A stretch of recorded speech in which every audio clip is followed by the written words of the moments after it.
broader perspective on political and governance matters.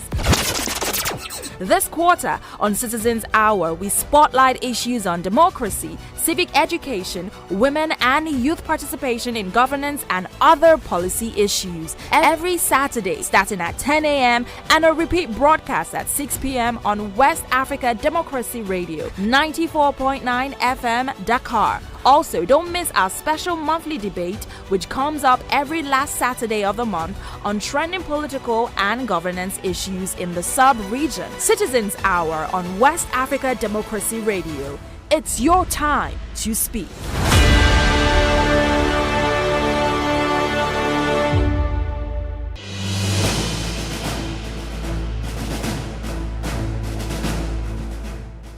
Hello there, and thank you for joining us on this edition of Citizens Hour, your democratic citizens engaging and current affairs radio program. We are coming to you live from West Africa Democracy Radio, 94.9 FM, Dakar, Senegal, and we are also streaming live on YouTube and Facebook. Citizens Hour comes you live every Saturday at 10:30 a.m. here in Dakar and 11:30 a.m. in Abuja, bringing you more engaging conversation. I am Imo Edet here in Dakar, and I do have my colleague Usman Umar in Abuja co-anchoring the program. Usman. Yes, Imo, thank you very much for having me, West Africa. Of course, thank you for staying with us on this edition of Citizens Hour. We bring you conversations that center on accountability, justice, and most importantly, the voices of the ordinary people. Now, on today's program, our discussion takes us from the delicate democratic transition in Conakry to the shifting political sands in Nigeria. Our first topic to look at today, we will be looking at the Guinea's legislative elections. After a very long period of transition, the people are heading to the polls to choose their representatives. We ask the question, is this the moment democracy truly takes roots in Guinea again, or is it merely a procedural hurdle? Imo. Meanwhile, our second discussion will shift to Nigeria, where the political temperature is rising. As opposition parties round up their national conventions, we are also asking from this end, what do these internal party plays signal for the 2027 general elections? Are we seeing the birth of a formidable alternative? Usman. For detail of all of this, because we have a panel that is packed with those who are very suited for this conversation, do stay with us. We'll be back. Citizens Hour on West Africa Democracy Radio. It's your time to speak. We welcome our listeners fully in on live streamings on Facebook and YouTube. Don't forget, you can also be part of the conversation by dropping a comment in the comment section, and then we'll get to read out on air. It's time to bring on board our guests for this first part of the program. Usman, over to you.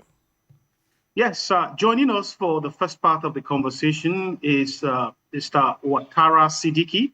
He is the Secretary General of Inspection and Good Governance for the Liberal Bloc. We're also expecting to be joined by Mr. Kopeb Dabugat, who is the Executive Director of the Center for Innovative Governance and Sustainable Development. Welcome to the program, Mr. Ouattara. It's good to see you again. Yeah, thank you. Good to have you on the program. I'm pleased to be here. Indeed. Well, Mr. Ouattara, let's start with the ground reality there. For many Guineans, this election feels like a fresh start after years of uncertainty. Yes, we know we had the presidential election in December that brought in and confirmed, the presidency of General Mamadi Doumbouya. But how confident is the political class that this process will again be transparent enough to satisfy the worrying public? Thank you for the opportunity. As always, I'm always happy to be part of the show. What I can say is that there is no 100% of confidence, but as you know, we are in democracy, so we trust in what is going on. We believe we can do our part of the contribution even though we have kind of worries about the process, but we are Democrats, so we are going to follow up and do what we have to do for us to get maximum of deputies. Then we can forward our messages to the parliamentary and defend the population. Thank you. Well, Usman, Mr. sorry, Amara, just Iman, sorry, Usman, yes. just before you come in, I mean, we understand that so far 21 political parties, have been registered, and you will recall that over 40 parties were dissolved last year, just before the presidential election. Now, does this registration show, a signal of a vibrant multi-party democracy coming back? Or could it be just could it be a marked fragmentation, and weak opposition? Look, about the dissolution, I think I explained last time we had a talk. I told you guys that when we had this meeting, the gathering between the political parties, the government, and the facilitators, there were recommendations from almost all the parties saying that we have a lot of party in Guinea. And everybody stated that we have to reduce the number. That one is a fact. We have to state it. That we're saying we have a lot of parties in Guinea, so they should reduce. Now, the moment chosen, that depends on the government. They have done their job. View the recommendation made by parties. The problem is that those who were expecting not to be dissolved are those who have been dissolved. This is the reality.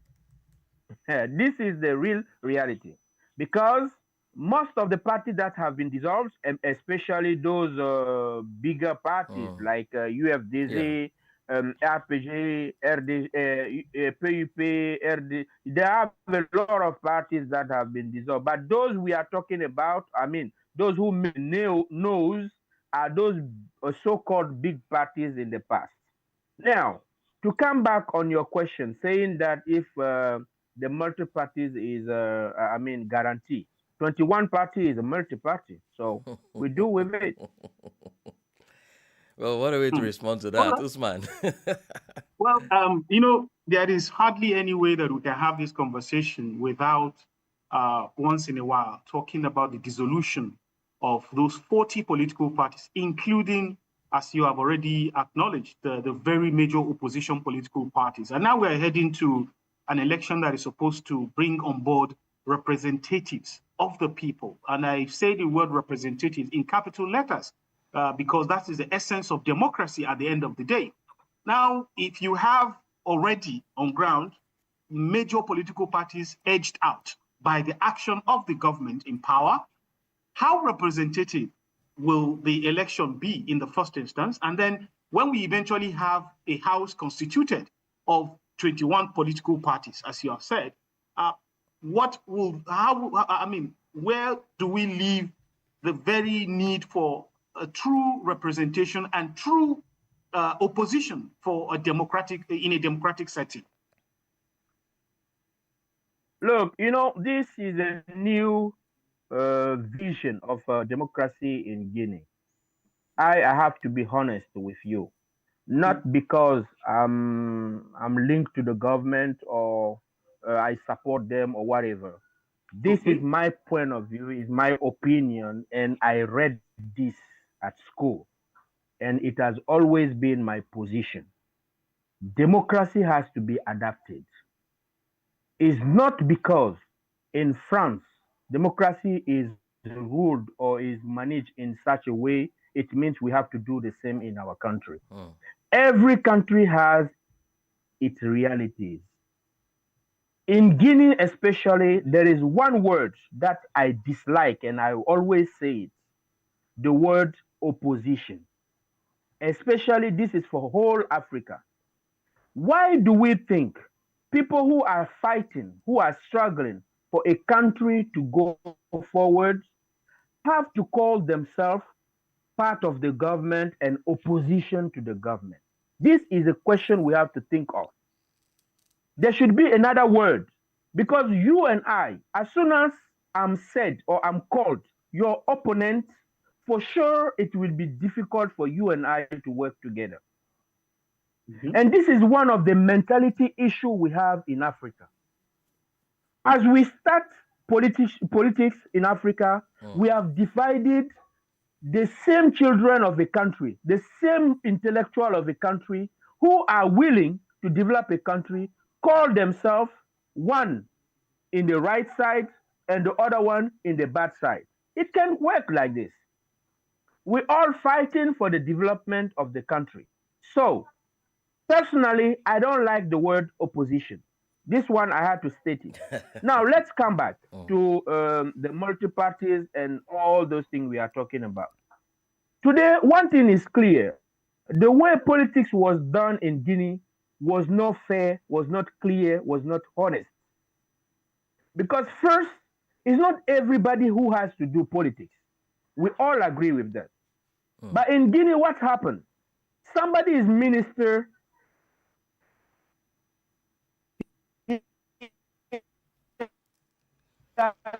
Embezzled funds, clear his name, or he wants to have, a kind of status in the society, he will go to politics. And with the money he has embezzled, he will use that to bribe, to influence the population in such a way that people will think he's loved or he's somebody who is in population heart, which is false. So we have had a lot of fake politicians who have not the background of politics, who have been in politics. If today we are having conscience of it, changing. Okay, Mr. Ouattara. So apologies, I will have to cut you here because our second panelist has joined us, and I want to use the opportunity to welcome Mr. Kopeb Dabugat, who is the Executive Director of the Center for Innovative Governance and Sustainable Development. Welcome to the program, Mr. Dabugat. Thank you so much.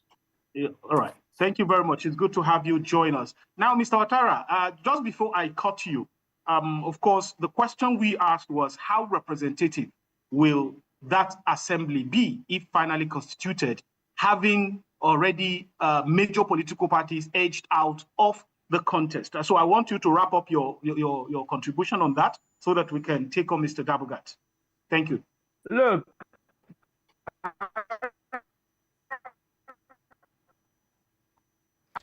I don't know what you call representing an UFDG. The law said there are no more, I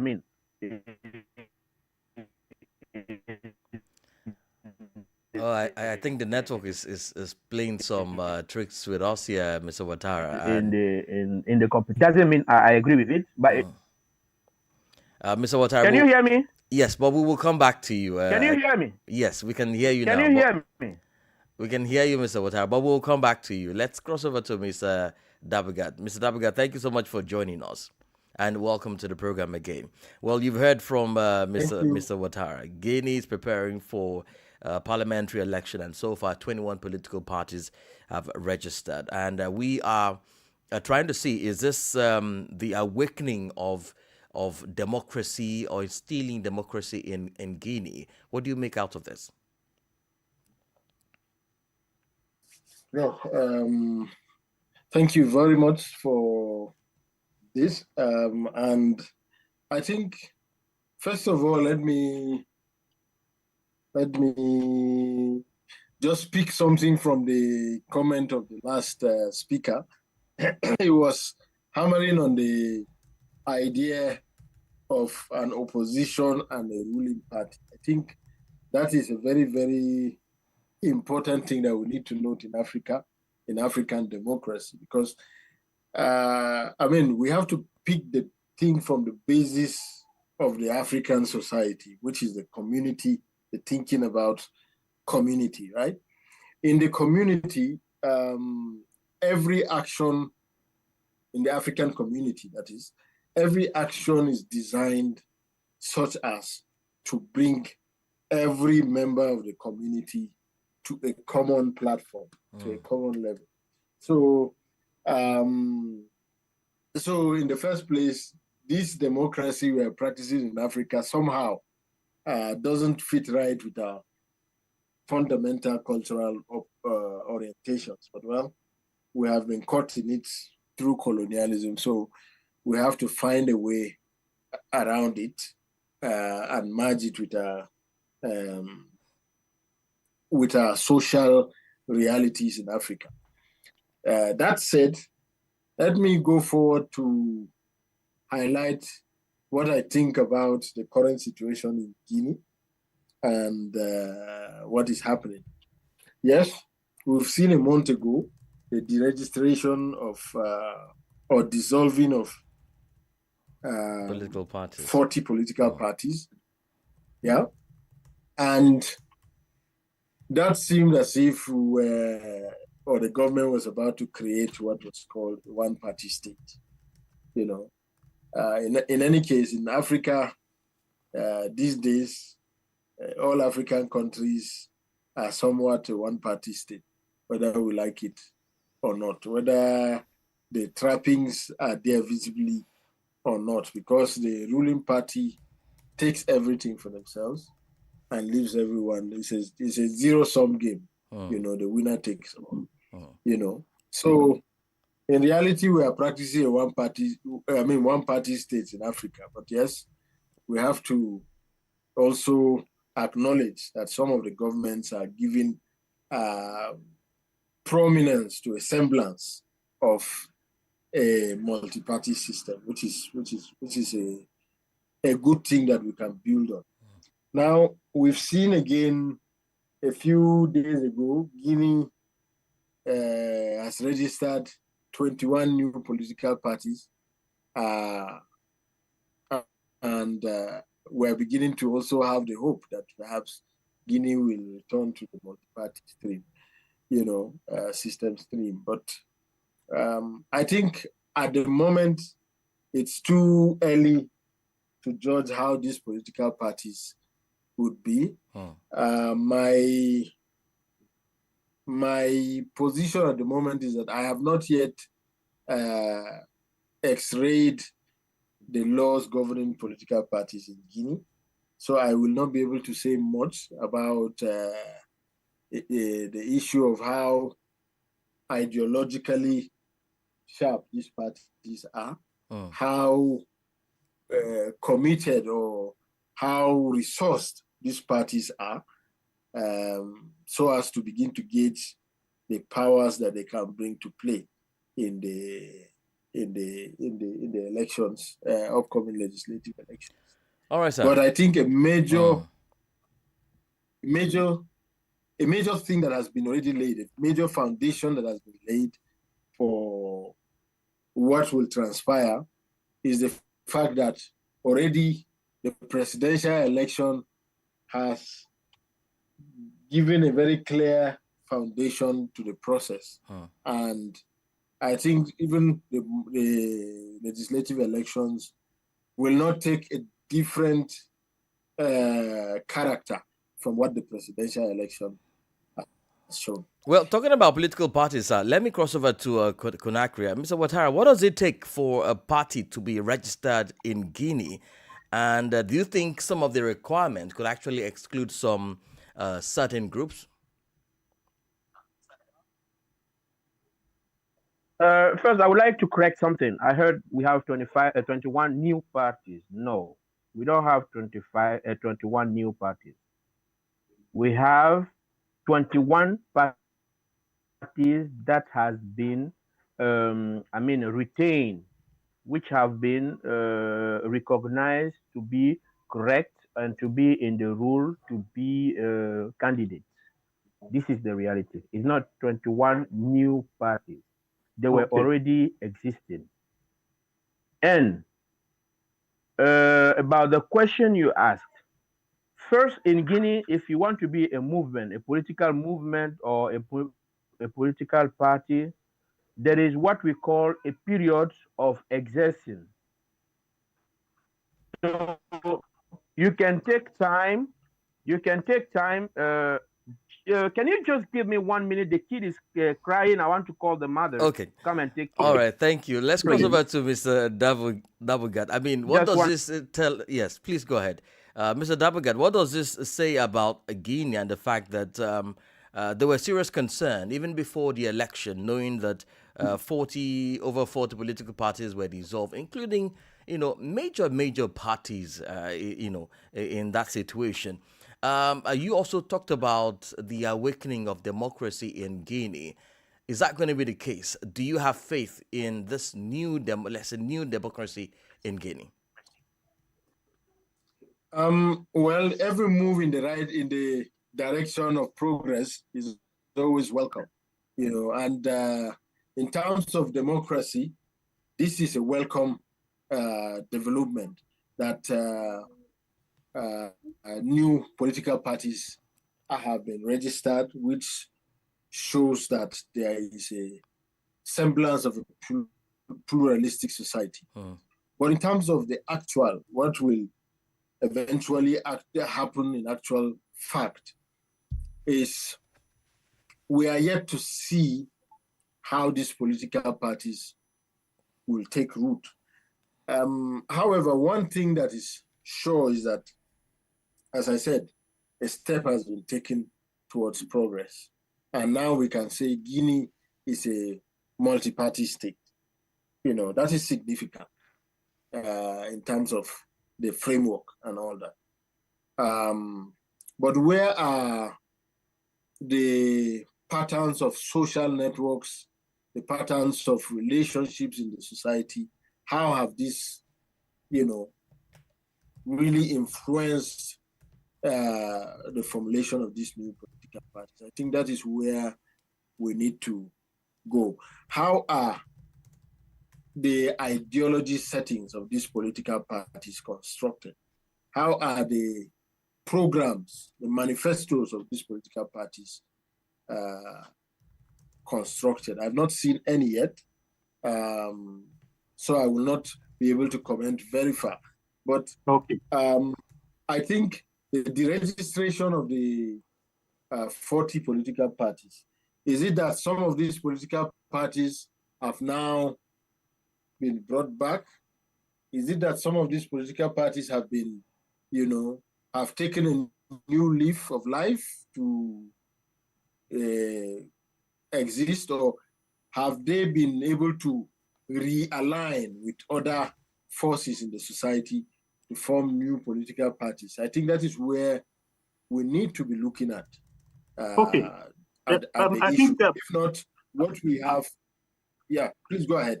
I think Mr. Ouattara will, when he comes back, he will give us more details on all of this. But I'm here. It's good to know. It's good to know that you are back. But I'm still. Let me just take this with Mr.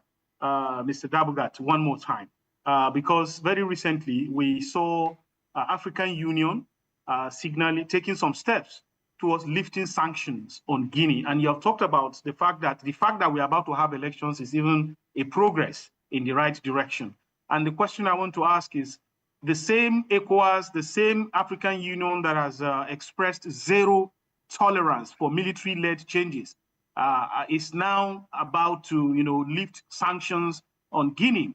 Are we now moving towards a situation where it is becoming a model, military takeover, then conduct elections, and then everything is normal? Is that what we are moving on to? Well, I think we are moving beyond that, because it's not like military takeover and then they makes election. Now we are seeing military takeovers, the military juntas coming up with very crafty ways of entrenching themselves in power, and also denying the citizens the right of freedom of association. Is that what we're seeing in Guinea, Mr. Dabagat? Is that what is playing out in Guinea?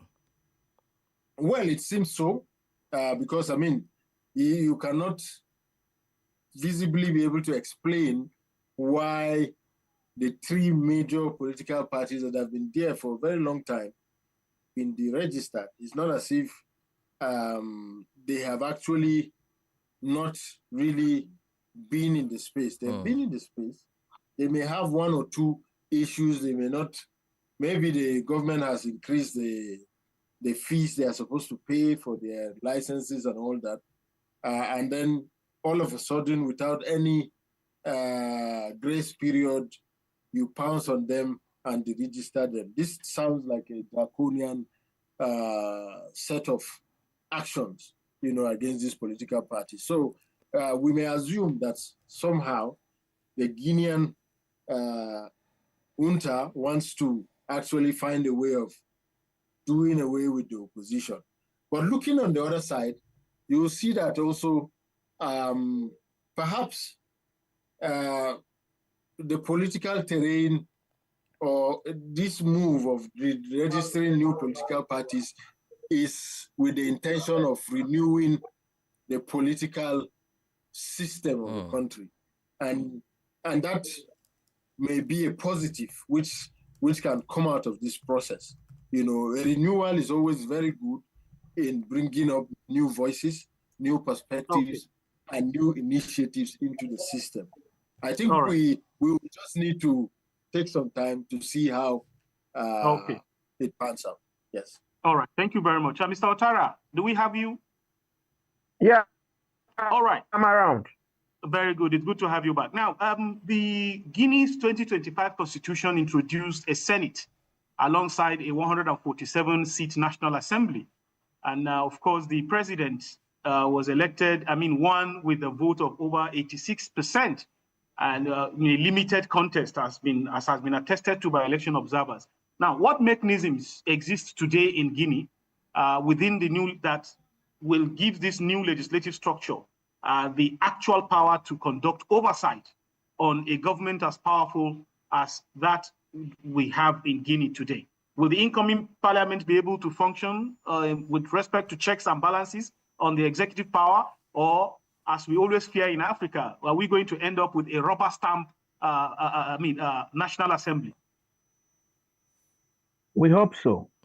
We hope so. But one thing I have to emphasize for you guys to understand how Guinea function is that first, on the national list, the president, the party, no party, but the movement on power doesn't have candidates.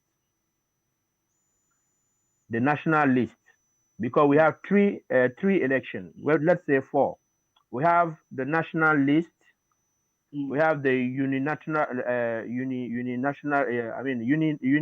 parliamentary list, and the parliamentary list, and the Senate.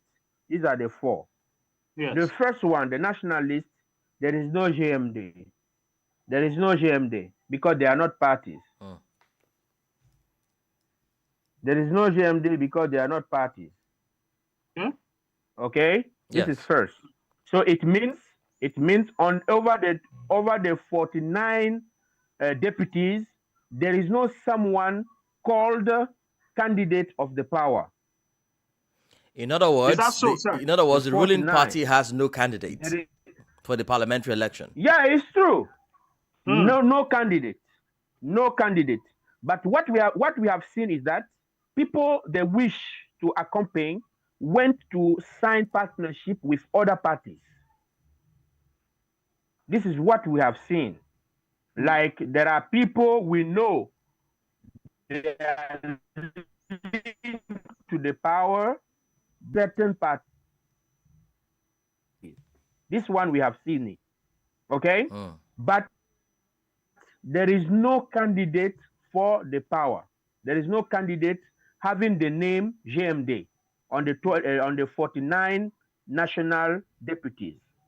First, when you come to the parliament, regions and all legislature. Those, yes.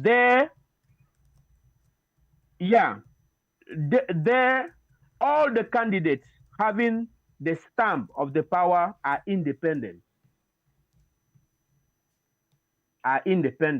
They are not coming in the name of a party, of a political party. They are independent. If you come to the pluricameral deputies, they are also independent. Now, the Senate, what is said is that after the election, they will organize another election whereby they will choose they will elect the Senate.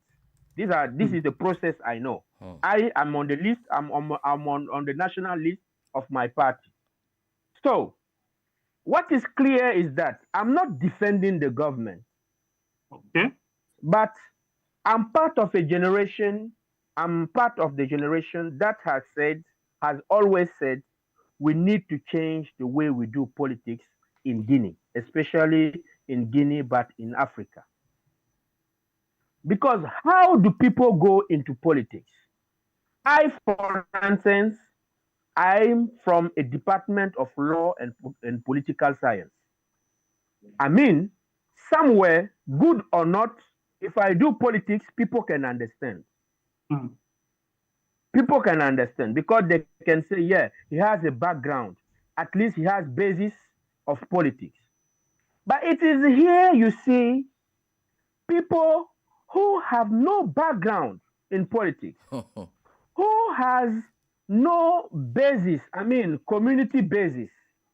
But just because God helped them, or destiny made them become minister, or made them become national director, when they are sacked or they are dismissed on their position, since they don't want to just be, purchased, or they don't want to be having problem with the government, they come into politics to be protected.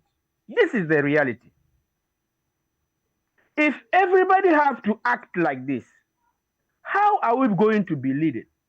And those who are intellectuals, those who have a political background, those who even have the lineage of politics, because there are lineages that we know these people, whether they want or not, they are from a caste, they are from a class where they have to lead because they were taught, they were educated in that way. This is Africa. But those people are put aside. Those people are not considered. And we take people who know nothing about ruling a country.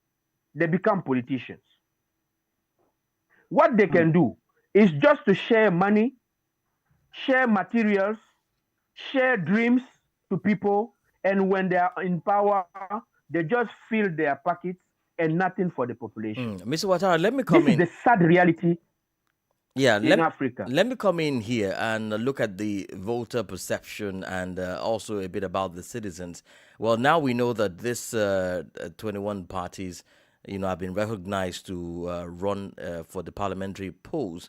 Do you think this in any way will inspire confidence among the population? And are they welcoming this idea and all ready to go all out in May to hold this election? Personally, I have doubt. This one I will tell you. Why do you have doubt? I doubt on the process. Why? First, the president of the CNT, the outgoing assembly, the so-called assembly, who normally does not suppose to be candidate, is candidate. Members of that CNT are candidates. Members of government are candidates. Members of mayors, not the mayors, but those who replace, we call them here special delegation. Normally, it was said none of them had to be candidates. None of ministers have to be candidates. None of member of CNT have to be candidates. But unfortunately, most of them are candidates. So this made me doubt. But since I'm a Democrat, I know I have to talk to population.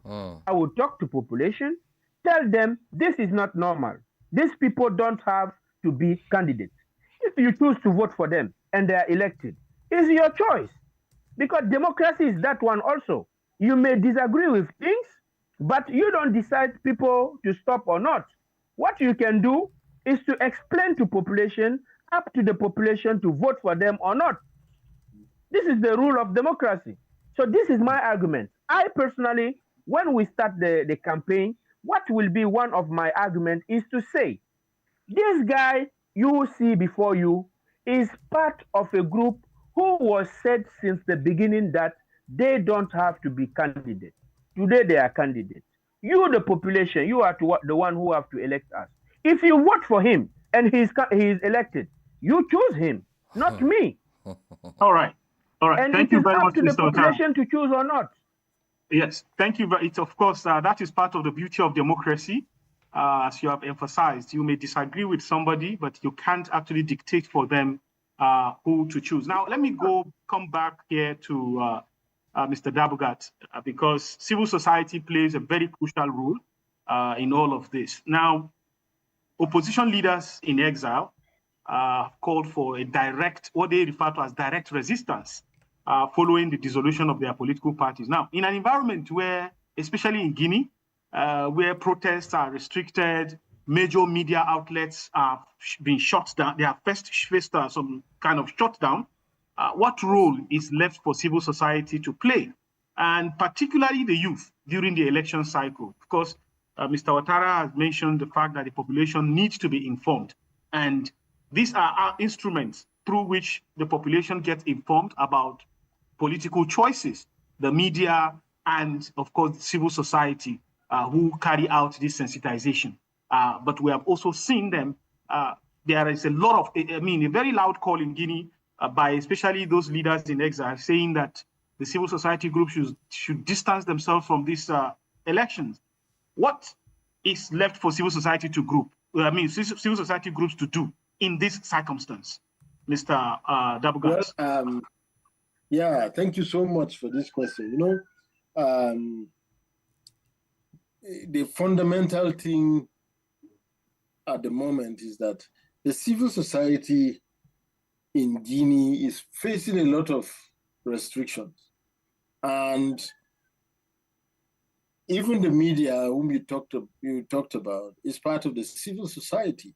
If you stretch it out along the full length of what we call the civil society. So there's a lot of, there are a lot of laws that have constrained the civic space against civil society being able to have the free hand to do a lot of things. So there is a limited level of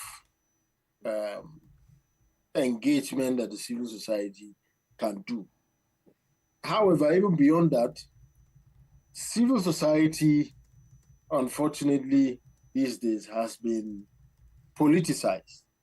Civil society has, in fact, in a very, very large extent across West Africa, in all countries, civil society is split right in the middle, where you have civil society, a part of the civil society backing the repressive government in power, and a side of it actually being the one standing up for the rights and aspirations of the people. So it's very difficult for civil society to maneuver. You find civil society organizations coming up to talk in support of the government position, and at the same time, the civil society that purpose to talk on behalf of the people are also talking. So there is a jumble of voices, of civic voices within the space. I mean, even human rights activists these days are usually split. You find cases of opposition and you see civil society taking sides, either for or against. So that said, I don't think civil society in the Guinea, for example, which is currently, by the way, even if it is moving towards a democratic dispensation, it is still under a military junta. And the mark of a military junta is repression, authoritarianism, and all that.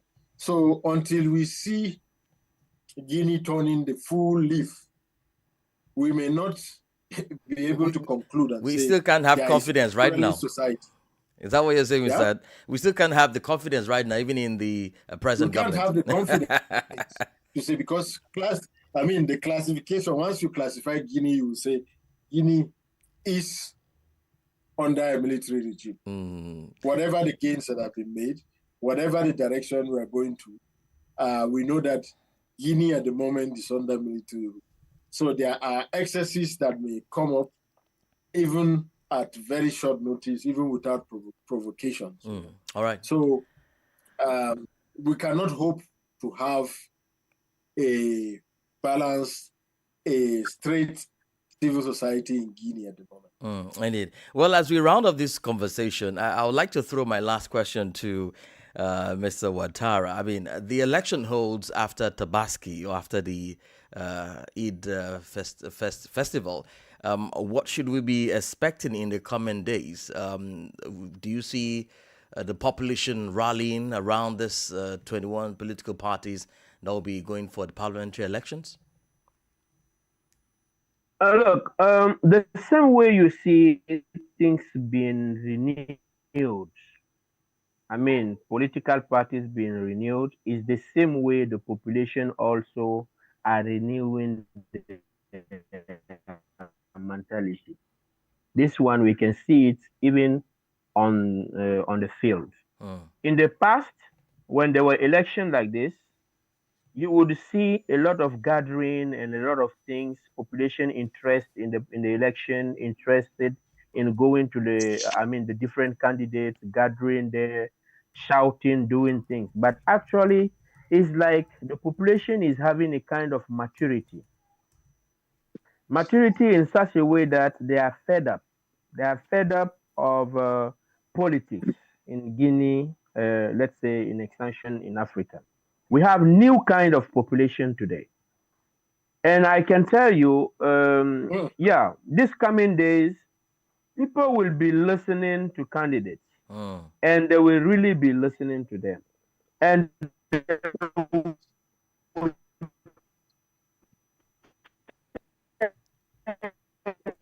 oh, well. Out if what you say in this particular election in Guinea, both sides, government side, the so-called opposition. I don't like this word, but since this is how people call it, yes, opposition. Now, the thing is that, honestly, I'm telling you, I know if I tell you I'm your opponent, it will be difficult for you and I to agree on something. But democracy is designed. But democracy is designed to have such relationships, exactly, where somebody will have to keep another person on his toes. Which democracy? The democracy that they brought us. Okay. The only thing I like in democracy, I read democracy. I know the principles of democracy. I'm a lawyer. I read law at the university. I know exactly what is democracy. I know all the principles of democracy. And the only thing I appreciate in democracy is the fact of saying power of the people, for the people, and by the people. That one, I totally agree with it. Now, coming to the principle whereby you have to get opposition and all these things, honestly, I don't agree with that. Because I don't think people from some country, children... Mr. Ouattara, we have the conversation is getting a lot more interesting, and I sincerely wish that we have more time for this segment. But definitely, this is a conversation that we will have to revisit, especially with respect to your position on opposition in politics. I mean, in democracy. Thank you very much, Mr. Ouattara Sidiki, Secretary General of Inspection and Good Governance for the Liberal Bloc. He's speaking to us from Conakry, Guinea. Then, of course, we also have to say sincere thank you to Mr. Kopeb Dabugat, Executive Director of the Center for Innovative Governance and Sustainable Development. Thank you very much, gentlemen, for your participation in this segment of the program. Thank you. And thank you. Anytime. It's always a pleasure. Well, if you're just joining us on radio or streaming live on YouTube and Facebook, this is Citizens Hour. We are coming to you live on West Africa Democracy Radio 94.9 FM Dakar. We have been examining the high stakes of Guinea's return to the polls. Usman. Yes, in the second half of the show, which is the last part of the show, we will now turn our attention to the giant of Africa, where the political machinery is already grinding toward the next election cycle. Now, to help us dissect the signals coming from the opposition conventions, we are joined by governance experts, Mr. Ugochukwu Bamidele, and of course, we also have in the house politics editor for the Sun newspaper in Nigeria, Mr. Fred Itwa. Welcome to the program, gentlemen. You may need to unmute glad to join you. Good afternoon. Good afternoon. Thank you very much. It's a pleasure to be here. Glad to be here. Good afternoon. And it is good to have you, gentlemen, join us on this edition of the program. Well, Mr. Fred, we've seen these conventions before. Let me put it that way. I mean, the long speeches, the fanfare, the dances on the stages. But what makes this particular round of opposition activity different as we approach 2027? Okay, it's a bit different because Mr. Fred, we'll appreciate if you can. We had a series of elections. Mr. Fred, we'll appreciate. Okay, video. Okay, yes, my environment is not that good. But let me attempt to do that. Okay. I hope it's good enough. Please go ahead. Okay. So like I was saying, the challenge we've always had is that we've had a series of elections in the past. The closest we've had to this kind of unified opposition was in 2015, when major opposition leaders formed what we now call the APC. Since then, we've not had such. 2019, there was an attempt to galvanize the opposition that failed. Another attempt was made 3 years ago when the three major political giants in the opposition couldn't form a single front to confront the ruling party APC. But now we have that, which hasn't happened before.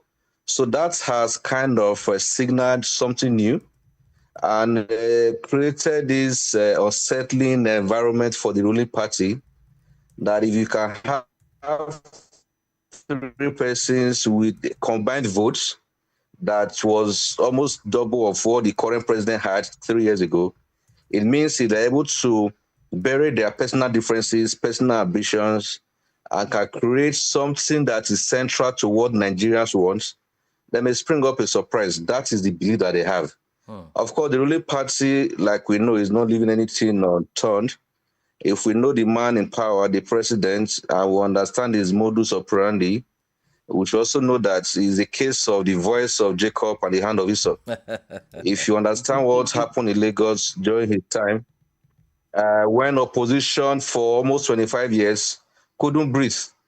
It was one crisis to another, is what we are seeing at the national level. So if opposition wants to have a fighting chance at all, which we are hoping will happen, they need to do better and ensure that whoever is coming with any trick, they'll beat that person at this or again.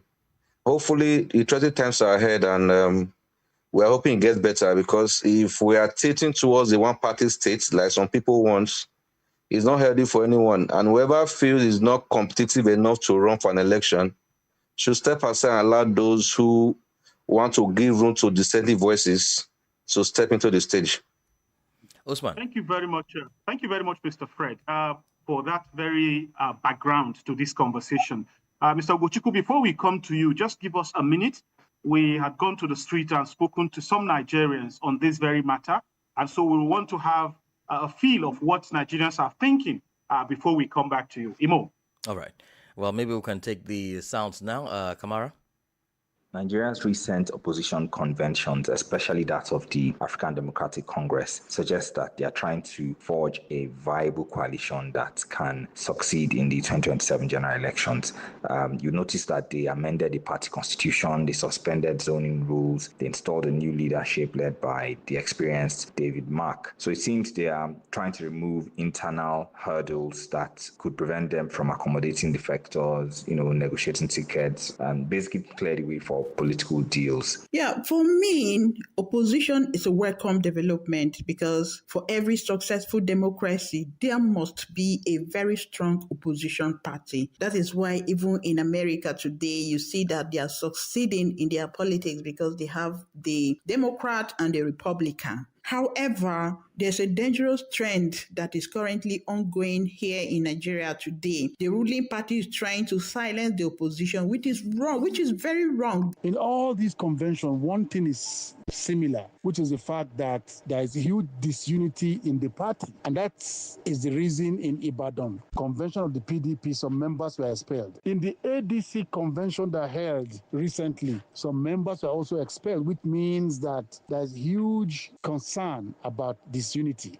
And if a party cannot unite ahead of the 2027 elections, the chances for that party to emerge victorious is very slim. In my own opinion, I think this convention's being held currently by the opposition parties. It's a way of getting their houses together, getting their acts together, trying to see how they could address whatever challenge or bickering or do I say hiccups they might have suffered for years or months. You know, it's a way of putting your houses together. It's a way of getting yourselves ready and, of course, apportioning blames and then forgiving one another, then coming up with rules and opinions that will help them out in the upcoming election. So if you are having an organization, you will always have board meetings, right? Every week or every 2 weeks or bi-weekly or bi-monthly. So I think it's a way of them coming together to address their challenges and then chart a way forward. The opposition knows unity is the only path for them to compete, but with the internal cracks and delays,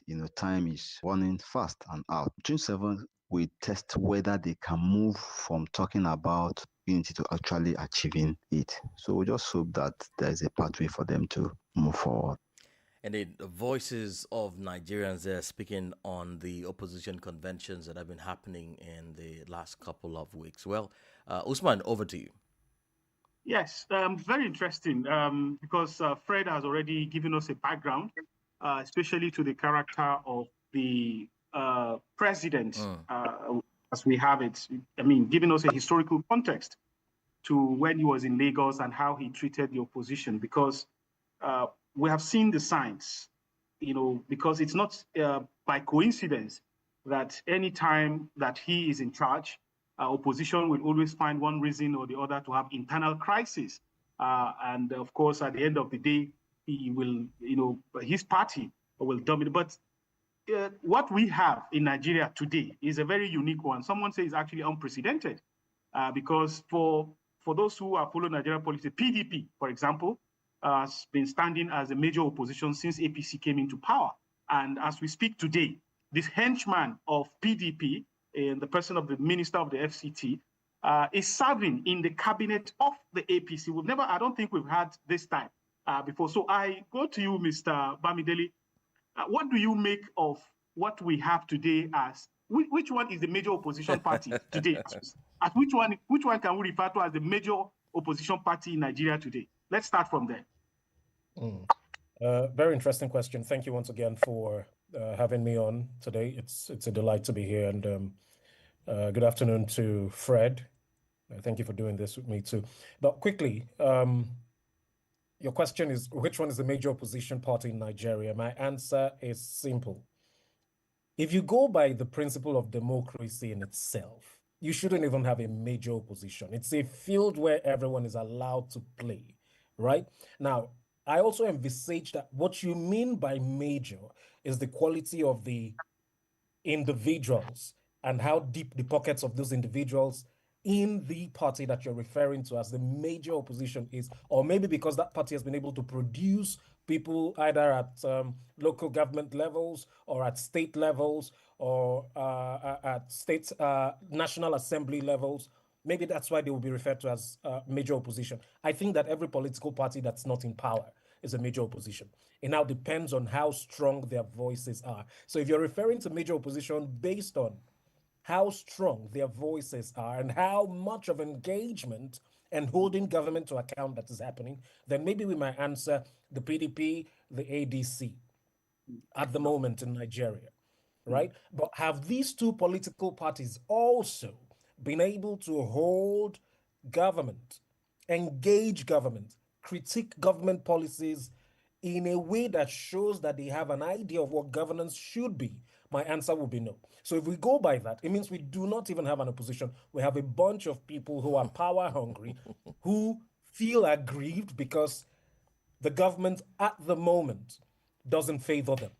So it's driven more by selfish interest and not the principle of democracy, which is government of the people, by the people, and for the people.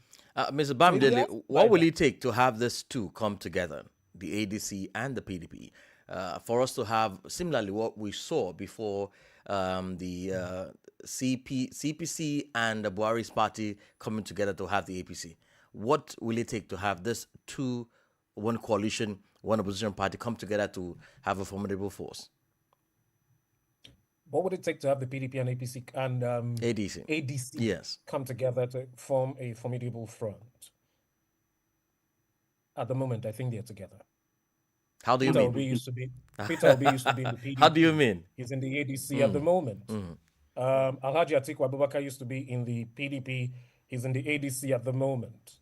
Former Senator Dino Melaye used to be in the PDP and the APC. He's in ADC. He's in ADC at the moment. And there's a lot of them like that. Senator David Mack was Senate President under the PDP, enjoyed the privilege of being the longest serving Senate President up until this moment as we speak. He's in the ADC. So if you ask me, we have nomenclature differences, but we have the same people. And if you look at the APC, that's the government in power at the moment, how did they come about? Aggrieved people in the PDP gave them the strength that they needed to become. Yes, there was a coalition, there was CPC, there was ANPP, there was ACN at the time, but without the G5 governors at the time, Wike, the governor of Niger State at the not Wike, Rotimi Amechi, the governor of River State of Niger State at the time, and a few others, 5 of them. Without them, the APC would not have gotten as much bite. Would it have pulled some weight? Yes, it would have pulled some weight, but it wouldn't have gotten as much bite as to unseat a sitting president at the time. Okay, let me come in here. Let me take on Fred, because he gave us a background earlier, which is very, very important to this conversation, especially describing the character of the president and how he operates his own politics. Now, if we look at the trajectory of the parties, we say this is unprecedented because for the 2015 that we're referring to, it was a coalition of political parties. But what we are witnessing now is a coalition of aggrieved individuals, which is on one side. Now, Mr. Fred, the question I want to ask is this a threat to Nigeria's democracy? Because even the ADC that people were looking up to, that people hope will give APC a run for their money, today, even after the convention, we have seen the Nafi Ubala faction saying that they are still in charge. And they are also preparing to hold their own convention to be able to expel David Mark and others and make a nonsense of the convention that they have held.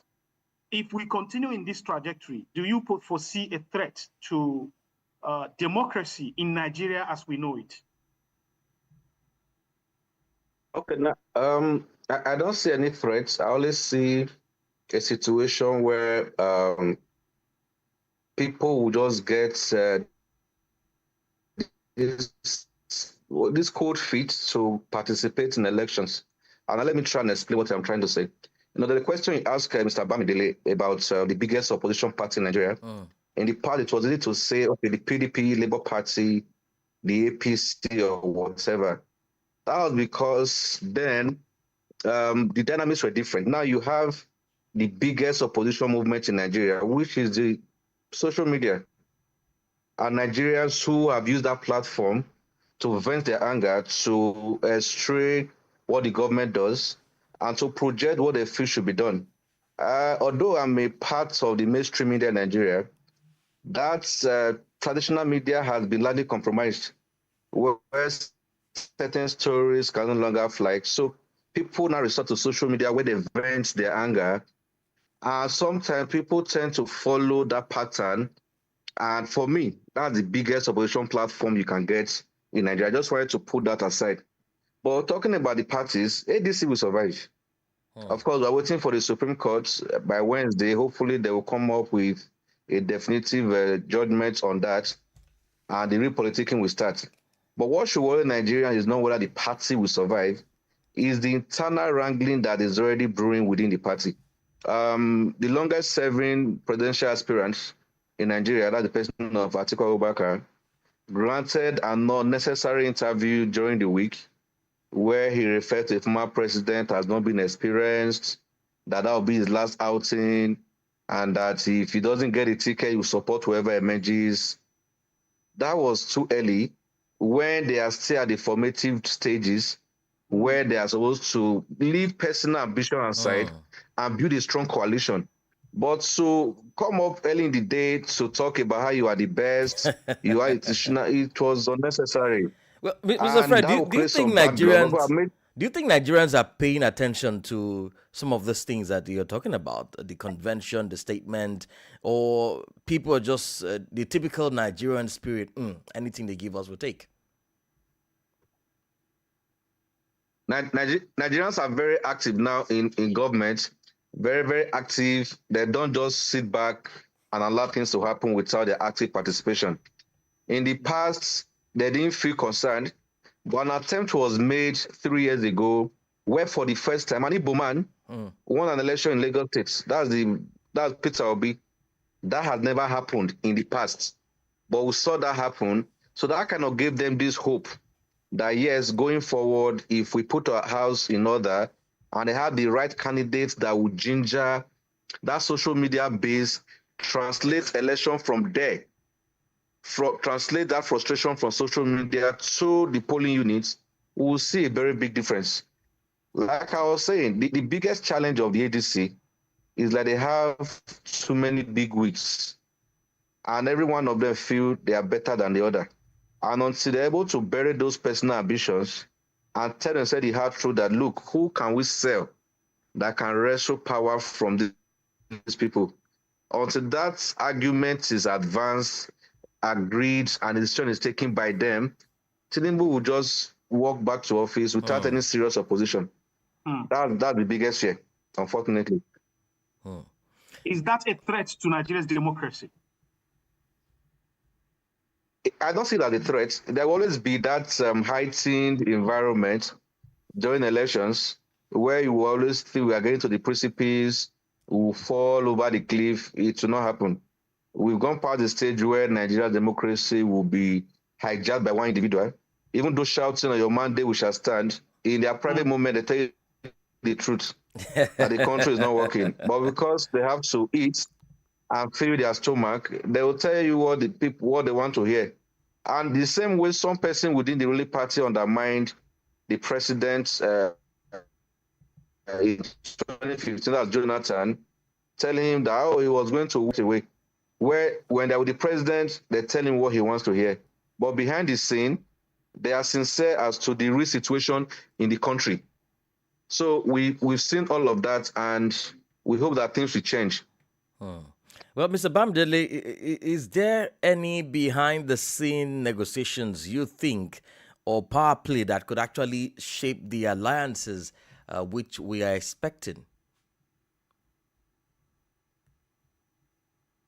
It will be hard to say for now, right? But I think that the key actors within the ADC at the moment, because if you ask me, with Barrister Ezo Nyesom-Wike in charge of the PDP as it stands, the PDP is not going to wrestle the APC, right? So we'll just focus on the ADC. And so when you look at those power players, they need to, like Fred has said, put their personal ambitions aside and focus on the bigger picture. If really their hunger is to rescue Nigerians from the pains at the moment, then they've got to keep their selfish interests aside, shelve their ambitions, and then allow, because again, like I say all the time, you cannot give a democracy that you do not practice in your house. Within the ADC, internal party democracy must happen. And I'm not talking monetarily induced democracy. I'm saying let the most popular emerge as flag bearer of the party, pick a running mate who has some kind of weight, and then everybody, irrespective of who you are, align behind that person, throw in your funds because it's going to be necessary, and project that person. If the aim is to unseat the APC, then that's the only way they can go. Number two, if you're going to convince Nigerians to see you as different from what is at the moment, then you have to show Nigerians that even within the party, that there is democracy, not just because you say so, but because they see it in your convention, they see it in your selection process, they see it in everybody agreeing that this is the direction, and not one person is going in this direction and some other persons are throwing setting traps and digging pits for that person. A house divided against itself can never stand. The APC won in 2015 because it had a united front. If the ADC wants to win, there must be somebody that everybody, irrespective of your former position, your rank, your ambition, you fall behind. And if the person says this is where we're going, then we have to go. That's what worked for the APC. There was Asiwaju Bola Ahmed Tinubu, who is the current president. And in 2013, when that merger happened, he provided leadership. There were ambitions, but he aligned everybody and made them understand your ambitions, valid, but yes, we can reach an agreement and it can work for everybody. What we want is not to be in the opposition, because here is dog eat dog. Mr. Fred, Nigeria is still caught in the trap of the strongman politics, where in each of the major political parties, you can actually finger those who are the money bags. Or at some point, we even have one individual, like we have seen in the case of the PDP. Of course, the man who has emerged today as the national leader, talking about Nyesom Wike, who happens to be the minister, one of the star minister, actually, in the APC government, and at the same time, the national leader of Nigeria's one-time major opposition political party. This paradox, talking about the feeds you've gotten from social media, where you said, which can actually serve as the opposition to APC government, where does this leave Nigerians, especially with respect of checks and balances? A national leader being the biggest cheerleader of a ruling party. I don't think we've had this experience before as a country, but how do you see Nigerians processing this paradox in the lead up to 2027 elections? Mr. Fred. You know, Wike has made no sense of opposition politics in Nigeria, hiding under the ground that he was offended by Atiku's ambition, which of course Atiku at the time had the right to aspire, and he won in a contest that involved about 3 contestants. So 7 years after, if you are still holding on to those grievances, it means you are just being clever by half. But of course, he's entitled to his own brand of politics, no matter how unintentional it is. And there's also rubbish PDP that used to pride itself as the biggest opposition party. Even the 2 governors in the party, they are likely going to move before the main elections, so that they can lead the party for him, where he will be the minister, he will be the senator, he will become everything. So that is a given. But Nigerians, if you look at the percentage of registered voters, you compare that with the membership of political parties, you will see the big difference. APC, despite its a questionable number of registered members, totaling about 12 million or so, it does not form even a significant percentage of the total number of registered voters, which means Nigerians do not vote across party lines. In the past, that happened. Their decisions are mainly informed by individuals. Then 2 other factors also play key roles: ethnicity and religion.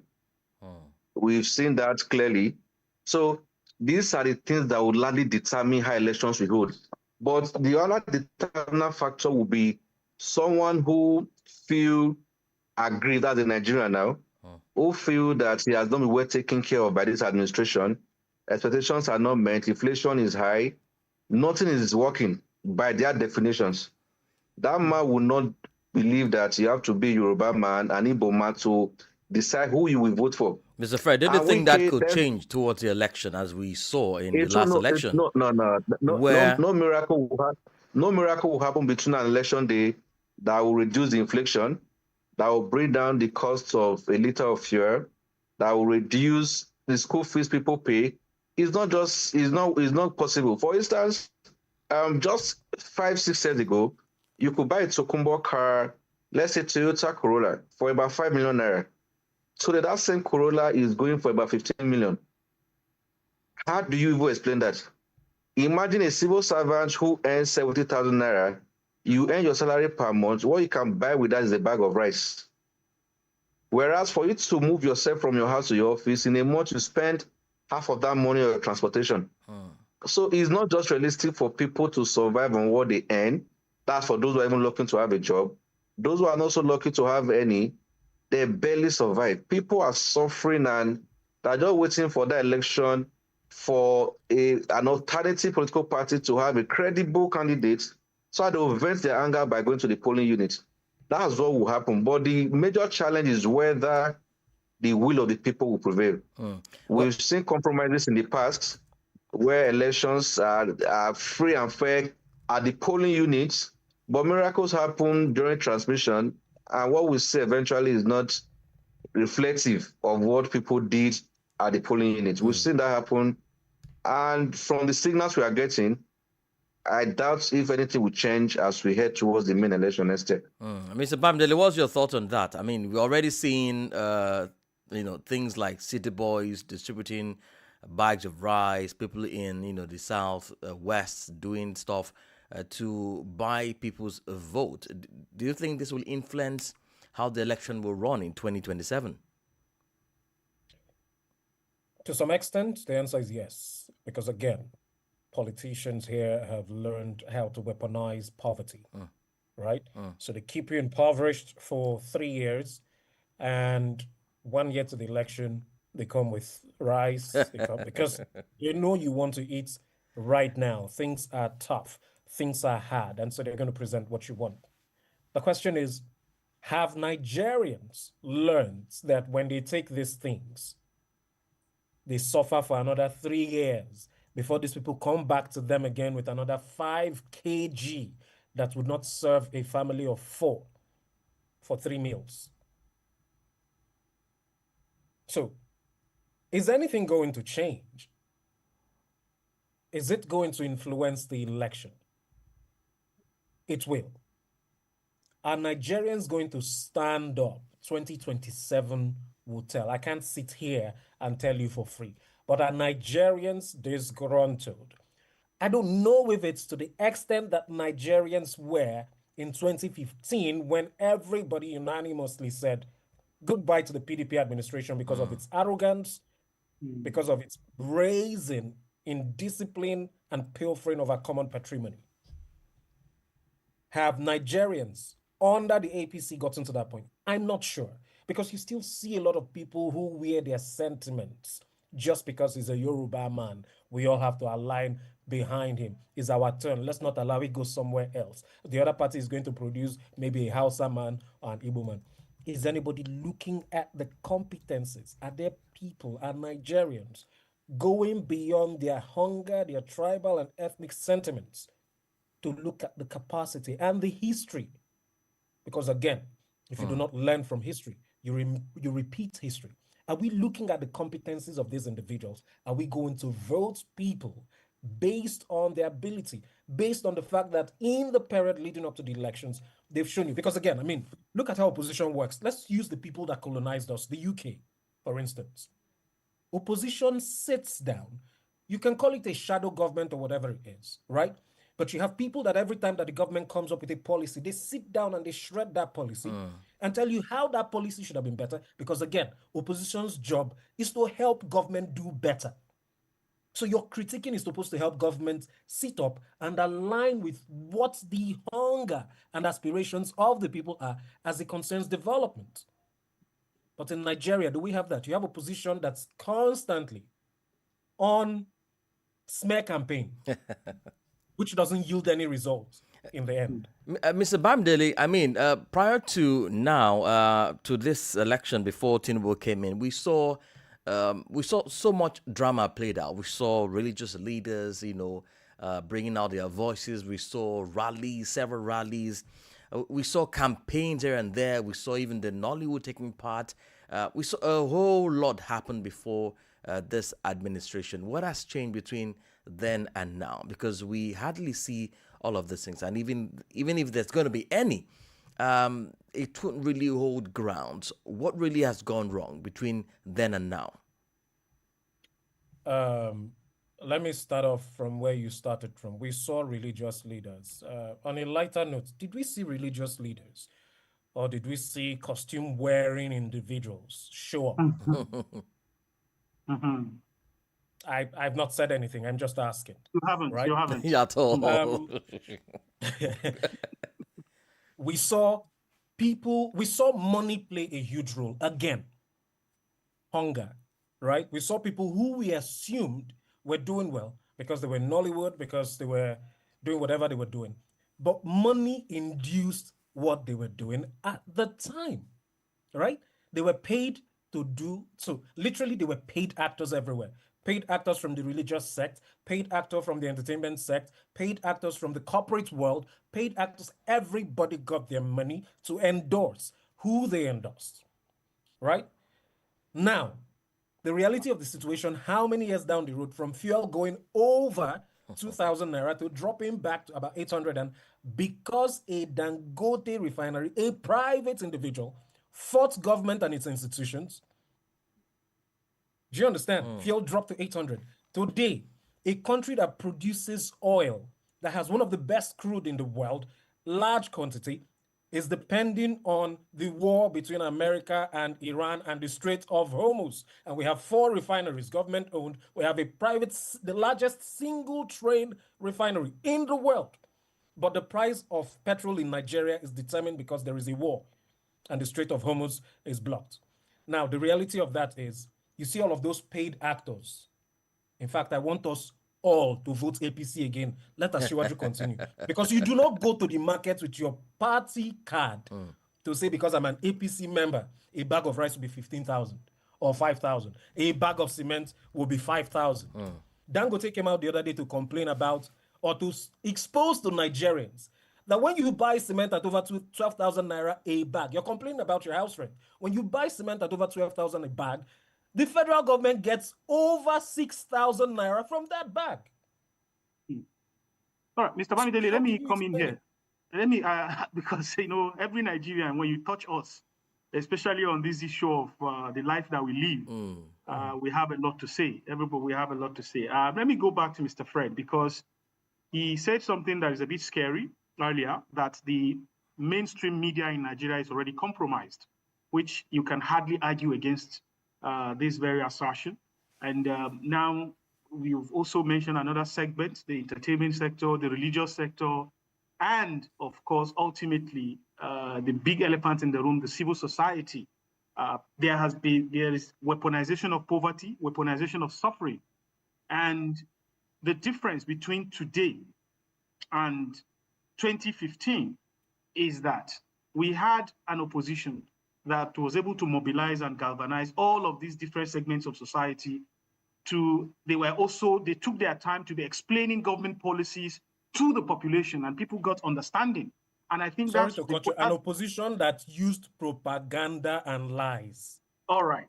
Now, yes. Now, why 2014 was successful was because, of course, we had somewhere to rally around that were explaining policies, and people were angry enough to be able to go to the ballot and then vote out the government of that time to bring in the APC. Mr. Fred, we've asked whether Nigeria's democracy is at risk, as it were.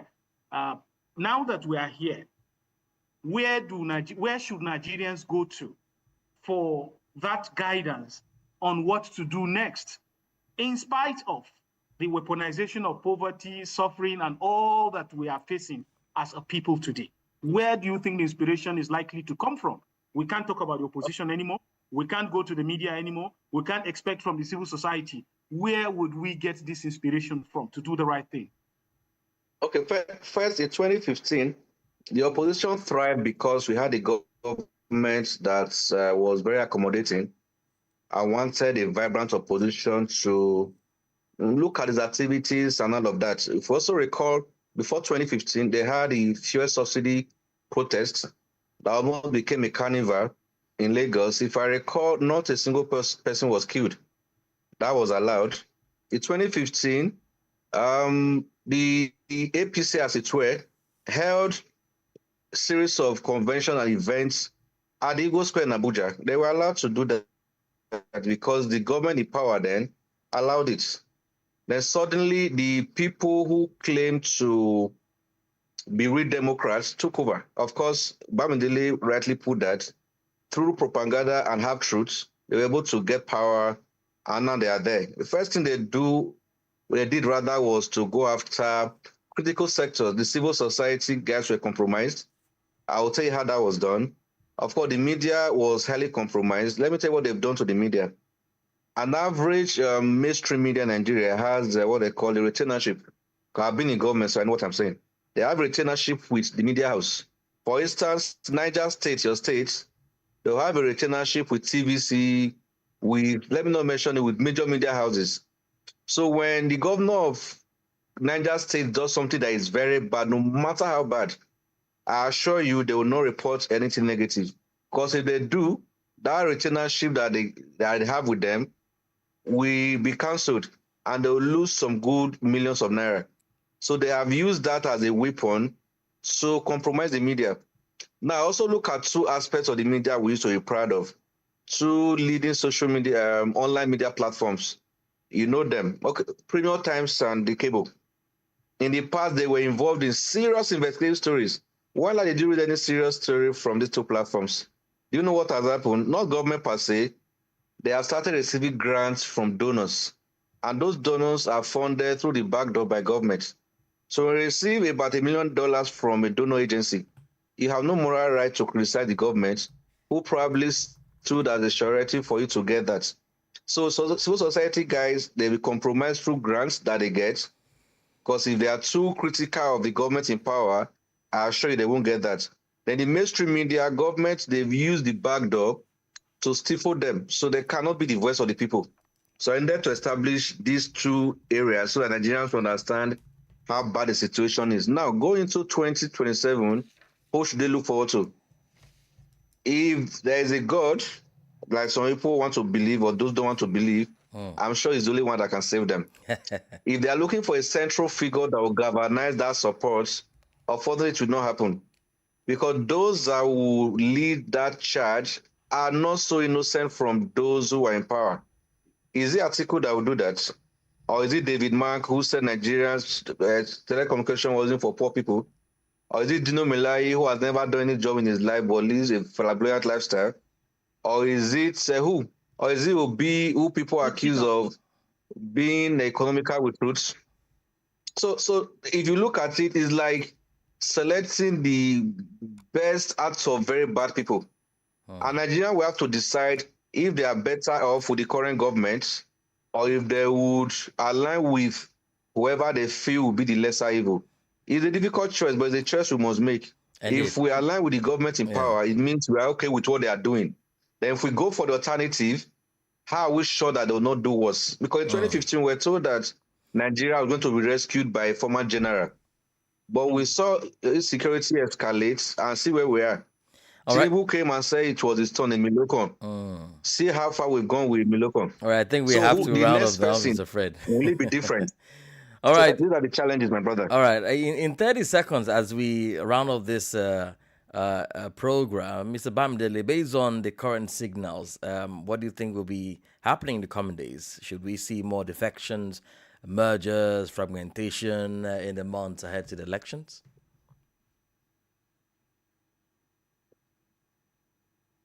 Mr. Bamidele, are you there? You need to unmute your mic. Yes, I'm here, but I didn't get your question. My network flipped for a bit. I mean in 30 seconds, based on what we have discussed, should we be expecting more defections, or are we going to see mergers, more coalition and further fragmentation in the month leading to the elections? I'm going to answer that in the most crude way, right? And sadly, I don't care if there are defections, because there is none of these political actors who is defecting because he's going to get anything good for his people. They're all going there because they want to perpetuate themselves in power for another term. I'll give you an example of why I say that. When the governor of Akwa Ibom State, a pastor, Pastor Omar Basieno, was going to move to the APC, he said he needed to, and it's your state, by the way, Imo. Yes, I know. He was going to align Akwa Ibom with the federal so that the aspirations of the state can come through. One of those aspirations, the Ibom Deep Sea Port, which is of economic importance to that state. And I talk about it passionately because I lived and worked in that state for a very long time. And I love that state. A lot can happen with the right leaders. A lot happened under Architect Obong Victor Atta. That could have continued if the right leaders were in place. Now he's there just because he needed to protect himself and be sure of a second term because he was already falling out with the person that brought him into power. So I don't care about politicians who decide to cross carpet or switch. I don't care about their measures. It doesn't solve Nigeria's problem. For me, Nigerians need to wake up. And I say it all the time. Until Nigerians wake up and say to this less than 1% of our country in power, that you cannot continue to treat us like we are slaves and immigrants and internally displaced persons in our own country with our own resources and the taxes that we pay to fund your flamboyant lifestyle. All right. Usman. Mr. Fred, your closing remark in 30 seconds, please. Make it 15 seconds. Okay, maybe 15. I will able to less than that. My only stuff is if you're okay with the current situation, maybe you vote for continuity, but if you feel there's a lesser evil somewhere that will change the narrative, that will not tell you it's their turn to rule, please, by all means possible, let it be on record that you voted, but it did not count. But just vote. Because if we have another 4 years of this government, some of us who may feel we are comfortable, who may join the other side, and only God knows how that will end. Please vote, no matter how angry you are. Translate that into voting, please. That's my appeal to them. All right. Thank you very much. You've just heard the voice of Mr. Fred Itua. He is the politics editor of the Sun newspaper in Nigeria. And before him, we've heard from Mr. Ugochukwu Bamidele, a governance expert. Gentlemen, thank you very much for your contribution on this segment. Thank you so much. It's a pleasure. And it does much we can take on this discussion on this edition of the program. We had examined the pulse of democracy in Guinea and the early political maneuvers in Nigeria. Usman. Of course, you can find this broadcast and others on our website, WADR.org, and all of other streaming platforms. Thank you very much for joining us this week. We hope to see you again next week. My name is Usman Umar. And I'm Imo Edet. Goodbye.